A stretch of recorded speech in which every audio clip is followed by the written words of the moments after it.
Assalamualaikum warahmatullahi wabarakatuh, teman-teman semua penderita asam lambung hipertensi psikosomatis dimanapun kalian berada. Semoga kalian diberikan kesembuhan, diberikan kesenangan, kebahagiaan, serta ketenangan. Amin amin ya rabbal alamin.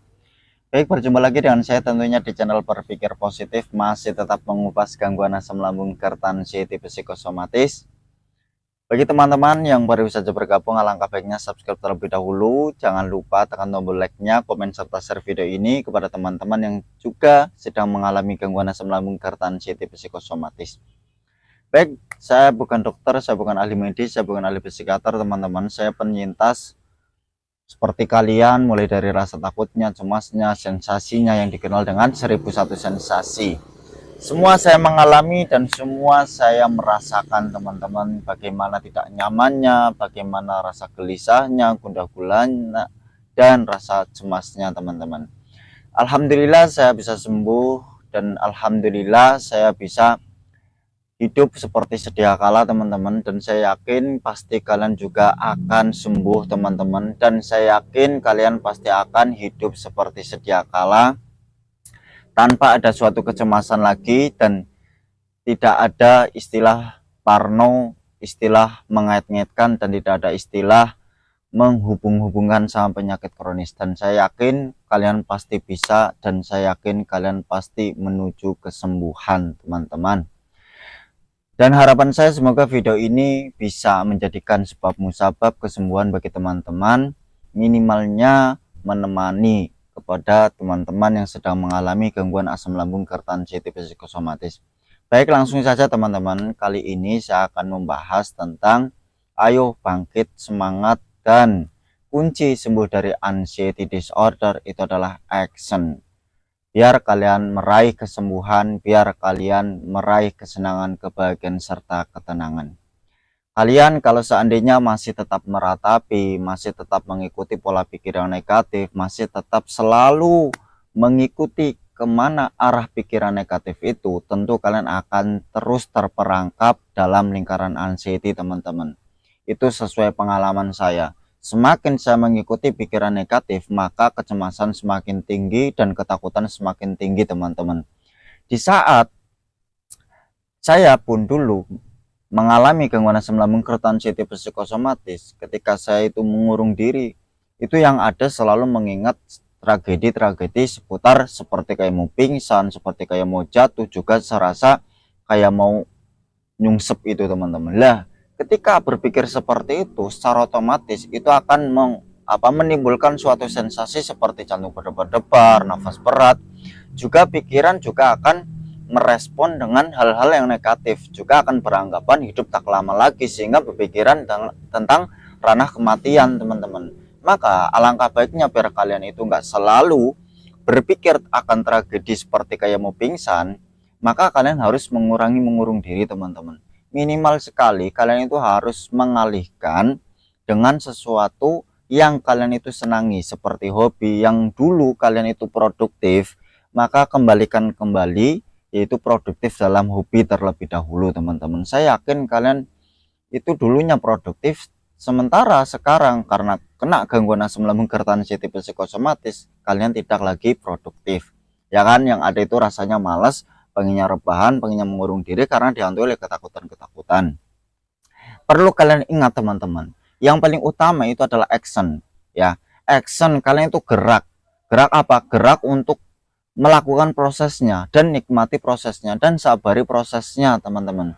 Jangan malah di saat kalian itu sudah mulai bangkit, kemudian kalian itu dihalangi oleh rasa kayak mau pingsan, kemudian kalian menyerah. Itu jangan, teman-teman. Itu akan apa? Itu akan membuat hidup kalian itu stuck dalam kecemasan. Kalian akan terus terperangkap dalam lingkaran anxiety, teman-teman. Perlu kalian ingat, perlu kalian sadari, apakah selama kalian kena gangguan asam lambung hipertensi psikosomatis pernah mengalami pingsan? Tidak kan?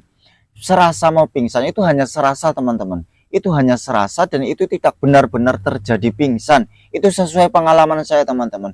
Dan dulu juga saya pernah mengalami seperti kayak ada gempa.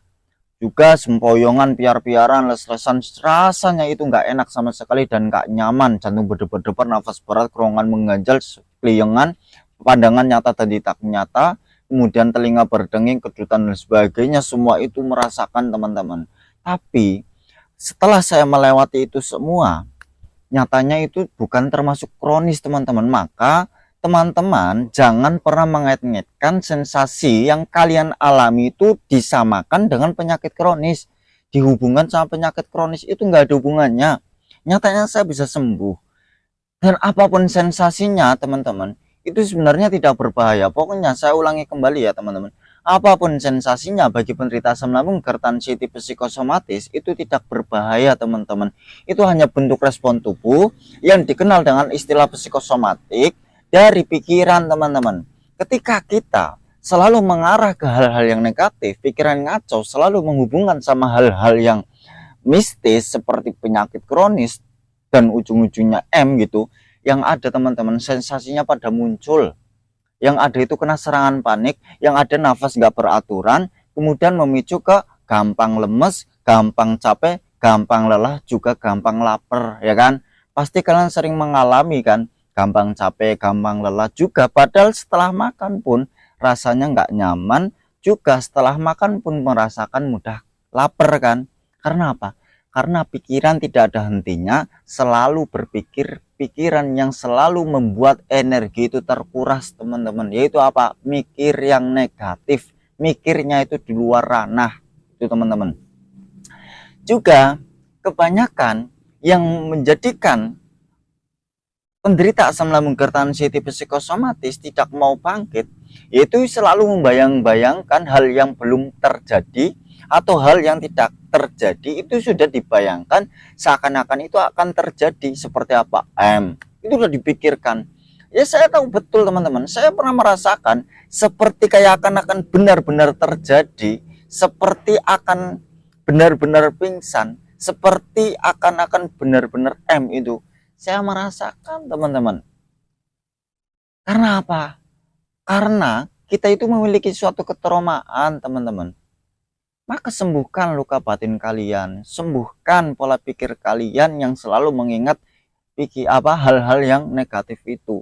Dengan cara apa? Dengan kalian itu mengalihkan, hidupkan kembali hobi-hobi kalian. Juga hindari searching teman-teman.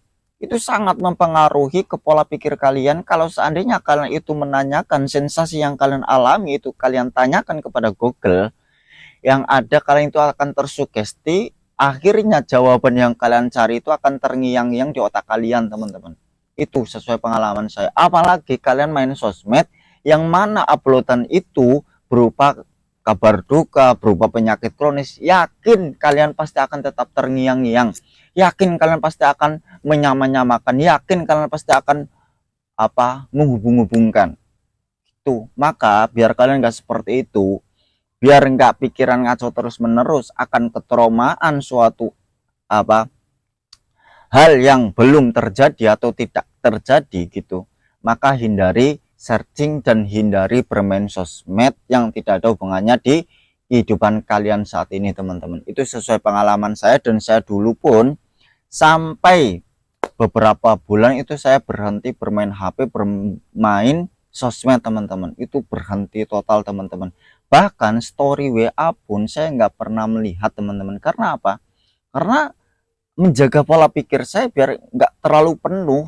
Makanya saya itu menghindari bermain sosmed, juga menghindari nonton story orang teman-teman. Itu nanti apa, kalau kita mengikuti story orang, nanti yang ada masuk ke pikiran. Jadi pikiran itu akan berfungsi sesuai dengan tragedi dan akan berfungsi atau bekerja sesuai dengan apa yang kita lihat teman-teman. Gitu.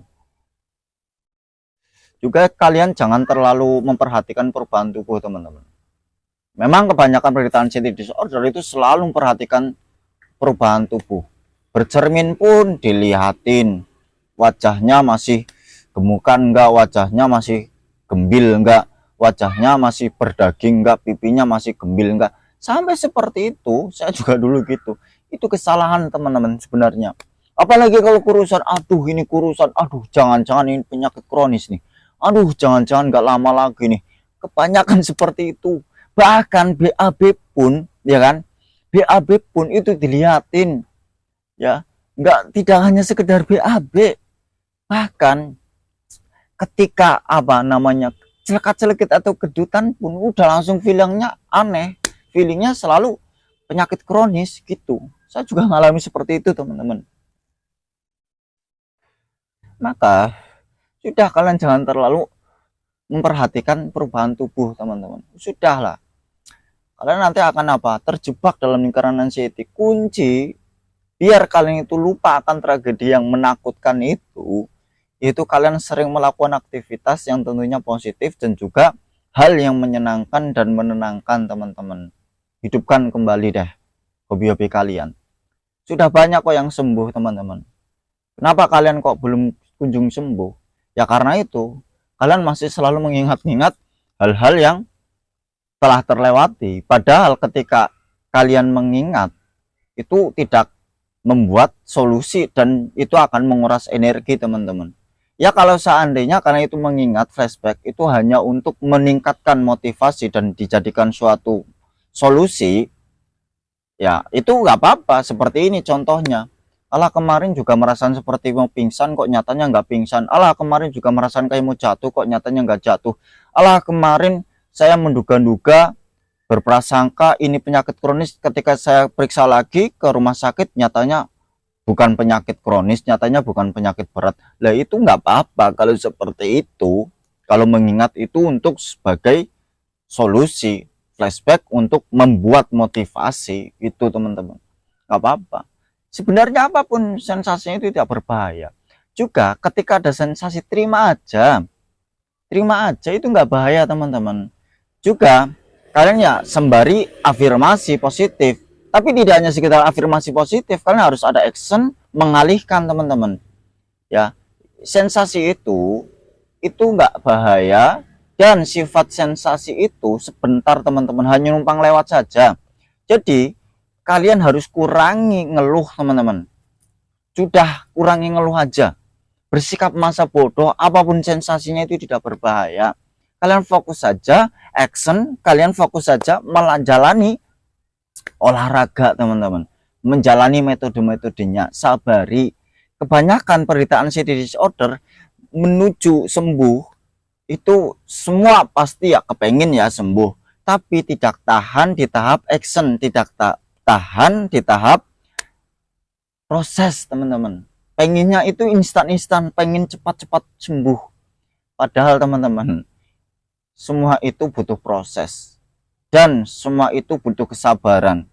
Dan semua itu butuh ketekunan teman-teman. Tidak semudah membalikan telapak tangan. Itu. Kalian harus menikmati setiap prosesnya. Kalian itu hanya di gangguan psikis teman-teman. Kalian sudah memperbaiki lambungnya, sudah. Kunyit sudah bertahun-tahun kalian konsumsi. Obat juga kalian tidak ada hentinya minum obat. Tapi kenapa kok belum sembuh? Sebenarnya itu di pola pikir kalian teman-teman. Sebenarnya itu di pola pikir kalian. Pola pikir kalian yang mempengaruhi sensasi tak kunjung hilang. Pola pikir kalian lah yang selalu memunculkan hal-hal yang kalian itu tidak perlu ikutin, tapi kalian itu harus tapi kalian itu malah mengikutin gitu loh. Nah, maka yang ada sensasi tetap bermunculan. Mau berapapun kalian minum obat, sebanyak apapun, selama apapun, tapi kalian tidak mau mengubah mindset kalian, tidak mau mengatur pola pikir kalian agar lebih rasional, dan tidak mau digunakan untuk flashback nyatanya sampai sekarang kalian masih hidup, masih baik-baik saja, ya maka ya gitu, hidupnya akan terus dalam ketakutan, kecemasan, dan gundah gulana teman-teman. Udahlah, kalian harus optimis, jangan pernah pesimis. Kalian nikmati setiap prosesnya, walaupun kalian masih dihadang oleh keliengan, sempoyongan, pandangan serasa nyata dan tidak nyata, ya kan? Kalian jangan nyerah, kalian tetap bangkit teman-teman. Saya yakin kalian pasti bisa. Banyak kok yang sudah sembuh, saya juga dulu gitu teman-teman. Di saat jalan-jalan, itu pun saya sering dihadang oleh kecemasan, sering dihadang oleh keliengan, sering dihadang oleh serasa kayak mau pingsan teman-teman. Bahkan kayak mau roboh, pandangan nyata tidak nyata teman-teman. Belum lagi jantung berdebar-debar, nafas berat, kan tentunya panik. Tapi karena sifat saya pada saat itu ambisinya itu besar ya teman-teman, ingin sembuh, ya maka saya tidak kapok, saya tetap lakukan. Bahkan saya tidak hanya sekedar jalan-jalan pagi dan berjemur, saya tambahi jalan-jalan sore teman-teman. Itu secara kontinu. Dulu juga saya sering mengalami seperti kalian susah tidur teman-teman. Yang ada di saat mau tidur itu pikirannya itu selalu takut nggak bangun. Itu sama persis teman-teman. Maka kalian harus nikmati prosesnya bangkit menuju kesembuhan. Ayo bangkit teman-teman. Udah, kalian jangan pernah mendiagnosa diri kalian memiliki penyakit kronis. Kalau seandainya kalian sudah periksa, sudah dinyatakan kalian itu hanya gangguan asam lambung GERD anxiety psikosomatis, ya sudah ikutin apa yang dikatakan dokter. Jangan pernah mendiagnosa bahwa kalian itu bukan dokter teman-teman. Kalian ikutin. Kalian sudah cek EKG, ronsen, nyatanya baik-baik saja kan, normal kan. Itu semua diakibatkan dari pola pikir. Sensasi yang muncul, celekat-celekit, nafas berat, jantung berdebar-debar, seluruh tubuh itu pada sakit, perut sakit, itu diakibatkan apa? Dari asam lambung GERD dan juga dari pola pikir teman-teman. Itu. Jangan pernah mendiagnosa. Dah, percaya aja. Dan harapan saya semoga video saya juga mensugesti kalian. Kalian kalau seandainya nggak percaya sama dokter, lantas kalian mau sampai kapan kalian akan hidup dalam kecemasan mendiagnosa diri sendiri, yang padahal kalian itu bukan jurusannya kedokteran, yang padahal kalian itu bukan dokter, yang padahal kalian bukan ahli medis, yang padahal kalian bukan ahli psikiater. Itu teman-teman. Udah, kalian fokus saja, konsisten. Itu. Memang kebanyakan berita anxiety disorder nggak mudah percayaan, mudah ngeyelan. Saya juga dulu seperti itu. Karena apa? Karena tidak yakin, masih dalam kebimbangan, juga masih meyakini 100% bahwa sensasi itu adalah penyakit kronis. Gitu yang mengakibatkan kita nggak percaya. Juga ketambahan, ya kan, rasa serangan panik itu memang nggak nyaman, sehingga kita susah sekali menerima bahwa apapun sensasinya itu tidak berbahaya. Saya juga dulu seperti itu teman-teman. Tapi yakin suatu saat itu akan hilang dengan sendirinya kalau kalian sudah praktek, fokus, konsisten menjalankan metodenya seperti jalan-jalan pagi, setelah itu berjemur secara rutin. Nanti lama-kelamaan itu akan hilang dengan sendirinya. Itu sesuai pengalaman saya teman-teman. Juga kalian harus sering-seringlah berinteraksi, melatih mental ya, biar mental kalian itu nggak ecek-ecek. Itu sesuai pengalaman saya teman-teman. Setelah saya melewati itu pun kadang saya itu lucu, bahkan saya pun kadang ketawa kalau mengingat tragedi yang pernah saya lewatin di saat saya kena gangguan asam lambung GERD anxiety psikosomatis. Bahkan dulu saya pun takut, dan saya yakin kalian juga pasti takut. Mau mandi pun takut, nggak pakai air hangat pun takut. Kalau mandi juga dengar ambulan takut, dengar suara burung di malam hari takut, dengar kabar duka langsung keringet dingin, sempoyongan, piar-piaran, les-lesan, jantung berdebar-debar, ketambahan nafas berat. Saya yakin kalian juga seperti itu, ya kan, serasa kayak mau pingsan, pandangan nyata dan tidak nyata, ketambahan telinga berdenging. Saya ngalami itu teman-teman, ya kan. Bahkan ketika saya mengingat itu ya lucu, kenapa dulu sampai itu. Ternyata kita itu hanya gangguan psikis teman-teman. Mental kita lah yang anjlok, atau mental kita lah yang sedang ecek-ecek teman-teman. Diakibatkan apa? Dari trauma. Kita mendiagnosa, bahkan kita menduga di saat awal kita kena gangguan asam lambung GERD anxiety psikosomatis, kita itu beranggapan bahwa kita akan mati, kita akan gitu kan. Kita beranggapan bahwa ini penyakit kronis, juga menduga-duga ini adalah termasuk masuk angin duduk seperti itu kan. Lah, maka dari itu teman-teman, mengakibatkan kita memiliki suatu ketraumaan sehingga mempengaruhi ke mental kita, semakin down, mental kita ecek-ecek. Kita nggak punya mental, jadi apa-apa kita takutin teman-teman. Nah, itu sesuai pengalaman saya seperti itu teman-teman. Dan saya yakin kalian pasti seperti itu. Maka biar kalian itu cepat keluar dari gangguan asam lambung. Dan saya yakin kalian pasti ingin sekali sembuh dari gangguan asam lambung hipertensi tipe psikosomatis. Maka mulai sekarang ayo bangkit menuju kesembuhan dengan cara melakukan metodenya. Yang pertama, kalian harus memperbaiki pola pikir teman-teman. Karena kalian itu pikiran sudah ruwet sekali menghadapi sensasi, ya kan? Juga sudah ruwet sekali berpikir di luar ranah, selalu mengingat-ingat yang di luar ranah, selalu mendiagnosa bahkan menduga-duga hidup kita nggak lama lagi, juga mendiagnosa kita memiliki penyakit berat.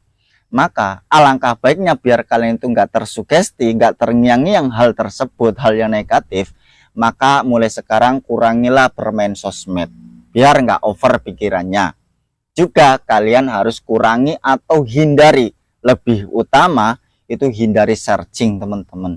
Juga jangan pernah ikut campur dengan urusan orang lain teman-teman. Sesuai pengalaman saya, kepribadian saya dulu teman-teman, kalau di suatu lingkungan ada hal apapun saya itu kepoan teman-teman. Nah mulai semenjak saya kena gangguan asam lambung hipertensi tipe psikosomatis sampai sekarang saya nggak terlalu kepo gitu teman-teman, bodoh amat gitu, itu bukan urusan saya itu mempraktekkan. Juga saya itu sampai sekarang masih menggunakan metode itu teman-teman.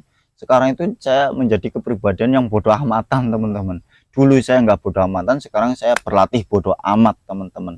Ya alhamdulillah, jadi apa, nggak stres, nggak over gitu. Juga yang kedua, kalian harus perbaiki pola makan. Karena kalian kena asam lambung GERD, maka harus perbaiki pola makan teman-teman. Makanlah sesuai kebutuhan tubuh. Yang paling utama itu etika makan teman-teman. Jangan makan di saat kalian itu cemas, atau jangan pernah kalian itu makan ketika kalian dalam keadaan tegang teman-teman. Itu akan mempengaruhi ke tubuh teman-teman. Ketika kita makan, kita nggak tenang, kita cemas, takut, yang ada kita akan lemes, capek. Ketika kita itu makan tenang ya, kita akan mendapatkan apa teman-teman? Kita akan mendapatkan hormon serotonin. Kita akan mendapatkan kebahagiaan, ketenangan, kesenangan teman-teman. Kalau seandainya kita makannya itu tenang teman-teman. Kalau nggak tenang, yang ada itu jadi lemes. Itu ya, makanlah sesuai kebutuhan tubuh. Jangan pernah menduga-duga, makan ini aman enggak ya, makan ini baik enggak ya, makan ini nanti kambuh enggak ya. Itu buang teman-teman. Makanlah sesuai kebutuhan tubuh, tenang. Yang paling utama itu tenang. Kalau seandainya kalian itu masih ragu akan makanan ya, kalian itu mau sampai kapan akan ragu, nanti berakibatkan apa teman-teman? Jadinya kalian akan fobia dengan makanan tersebut, yang padahal bisa jadi itu makanan kebutuhan kalian. Yang paling utama kalian itu nggak makan pedas sama bersantan, itu doang dulu itu ya. Kalau saya metodenya teman-teman itu yaitu 2 jam makan, 2 jam makan, dan porsinya pun sedikit. Juga saya itu banyakin minum air hangat teman-teman. Yang paling utama itu banyakin minum air hangat, minimal sekali dalam satu hari itu 8 gelas. 8 gelas itu konsisten terus menerus sampai benar-benar perut kalian itu nyaman, enak gitu teman-teman. Sampai benar-benar perut kalian itu nyaman, enak, juga benar-benar kalian sudah sendawa. Itu banyakin minum air hangat aja. Air mineral biasa yang putih itu, yang dingin, apalagi es, itu jauhkan dulu teman-teman. Itu sesuai pengalaman saya ya. Juga kalian harus memperbaiki pola hidupnya teman-teman, karena sudah terlanjur kita kena gangguan asam lambung hipertensi tipe psikosomatis. Mau nggak mau kita harus apa, kita harus menjalankan olahraga teman-teman, jalan-jalan pagi secara kontinu. Juga kita harus apa, kita harus memperbaiki pola tidurnya teman-teman. Jangan begadang, minimal sekali tidur dalam satu malam itu 8 jam teman-teman. Itu kalian lakukan secara kontinu, nanti akan mendapatkan hormon serotonin, juga akan mendapatkan hormon endorfin. Manfaatnya apa? Akan meningkatkan suatu kebahagiaan, ketenangan, juga akan bisa mengendalikan pola pikir kita yang terjebak dalam pikiran-pikiran negatif itu teman-teman. Itu manfaatnya seperti itu.